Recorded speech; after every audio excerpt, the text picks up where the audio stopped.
Hello students, welcome again in my channel technical Surendra. तो हम लोग पार्ट 6 की तरफ बढ़ रहे हैं। टॉपिक था हमारा टू पोर्ट ऑफ नेटवर्क। ठीक है, तो आई होप यहाँ तक आपकी जर्नी बहुत अच्छी रही होगी। आज मैं बात करने वाला हूँ सेकंड पैरामीटर, जिसका नेम है वाई पैरामीटर। क्या नेम है? इस पैरामीटर का नेम है वाई पैरामीटर। तो जेड पैरामीटर आई होप आप लोग को समझ में आया होगा, सेम है वाई पैरामीटर भी। इसमें क्या हो रहा है, मैं इसको मैट्रिक्स फॉर्म लिख रहा हूँ I1 और जो I2 है, ठीक है,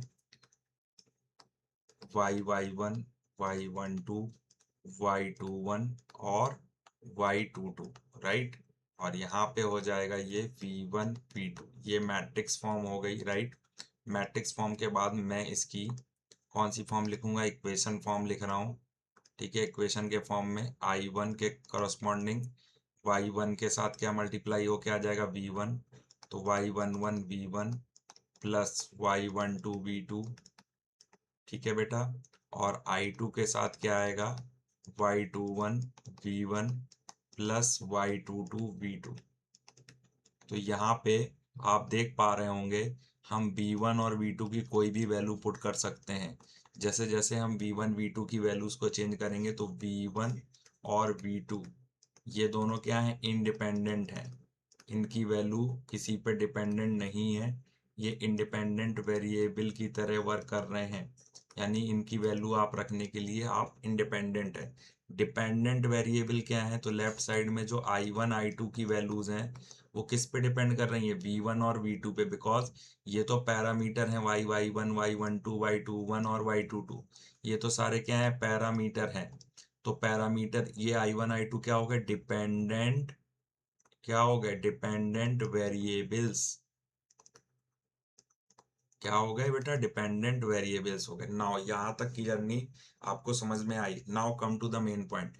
अब जैसे मुझे P2 की वैल्यू मैंने जीरो कर दी। P2 वैल्यू जीरो होने का मतलब है कि मैंने टू पोर्ट नेटवर्क में जो आउटपुट पोर्ट था, ठीक है, जो आउटपुट पोर्ट था, ये V2 होता है, ये V1 होता है, ये I1 होता है, ये I2 होता है। यानी V2 को जीरो मीन्स आउटपुट पोर्ट को हमने क्या कर दिया? आउटपुट पोर्ट को हमने शॉर्ट कर दिया। तो हमारा जैसे ही V2 जीरो हुआ, इक्वेशन नंबर 1 में देखिए और इक्वेशन नंबर 2 में देखिए, I1 इक्वल्स टू क्या आएगा? Y11 इंटू V1, और ये तो जीरो हो जाएगा।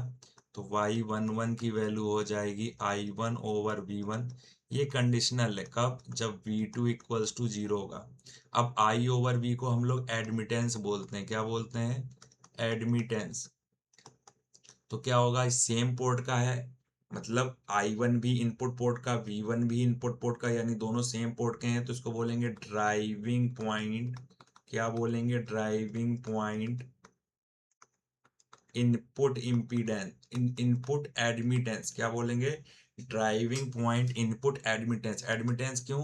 बिकॉज I ओवर V है।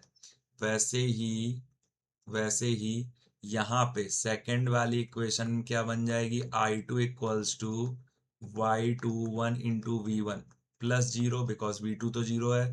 तो I2 ओवर V1 बनेगी Y21 की इक्वेशन। क्या है condition? V2 is equals to zero है। तो यहाँ ये भी लिख सकते हो, when output port is short circuited. अगर इतना डिटेल में लिखना चाहो तो लिख सकते हो। अब ये देखो, I2 कहाँ का करंट है? आउटपुट का। I2 कहाँ का करंट है? I2 आउटपुट का, और V1 इनपुट का। तो इसको बोलोगे ट्रांसफर। क्या बोलोगे? ट्रांसफर। और I ओवर V मैंने बताया एडमिटेंस, तो ट्रांसफर एडमिटेंस बोलोगे। ठीक है, क्लियर है? इसको क्या बोलोगे? Transfer admittance. यहाँ पे लिख देता हूँ बेटा जगह, ठीक है। अब जैसे ही मैंने V2 को जीरो किया बेटा, वैसे ही आप किसको जीरो कर दो? V1 को जीरो कर दो। तो क्या हो जाएगा? इनपुट को